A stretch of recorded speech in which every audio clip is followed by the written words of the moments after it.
കാട്ടകമ്പൽ പഞ്ചായത്തിൽ star war നടക്കുന്ന വാർഡാണ് Pazhanji east. മുന്നണികൾ അതിശക്തരായ സ്ഥാനാർത്ഥികളെ നിർത്തുക വഴി ഇക്കുറി ഏറ്റവും വാശിയേറിയതും ശ്രദ്ധേയമായതുമായി മത്സരം നടക്കുന്ന വാർഡായി 11ാം വാർഡ് മാറുകയാണ്.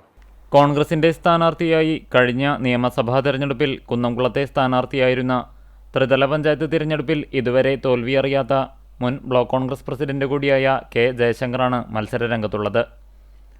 കാട്ടകമ്പൽ പഞ്ചായത്ത്, ചൊവ്വന്നൂർ ബ്ലോക്ക് പഞ്ചായത്ത്, തൃശൂർ ജില്ലാ പഞ്ചായത്ത് എന്നീ തദ്ദേശ സ്ഥാപനങ്ങളിൽ മുമ്പ് വിജയക്കൊടി നാട്ടിയിട്ടുള്ള ജയശങ്കർ ഇത്തവണയും വിജയിക്കുമെന്നാണ് കോൺഗ്രസ് പ്രതീക്ഷ.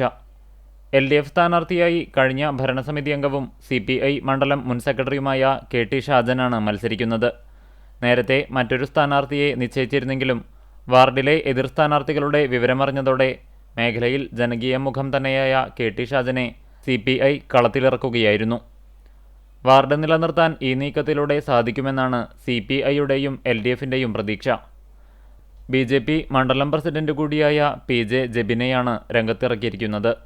നാട്ടുകാരൻ കൂടിയായ ജെബിൻ മത്സര രംഗത്തിറങ്ങുന്നതിലൂടെ പാർട്ടിയുടെ സംഘടനാ സംവിധാനം സക്രിയമാക്കി വാർഡ് ആദ്യമായി പിടിച്ചെടുക്കാനുള്ള ഒരുക്കത്തിലാണ് BJPയും. വാർഡ് ഇളക്കിമറിച്ചുള്ള പ്രചരണമാണ് BJPയും നടത്തിയിരുന്നത്. 3 മുന്നണികളും കരുത്തരായ സ്ഥാനാർത്ഥികളെ രംഗത്തിറക്കിയതോടെ പ്രവചനാതീതമായ മത്സരമാണ് ഈ വാർഡിൽ നടക്കുന്നത്.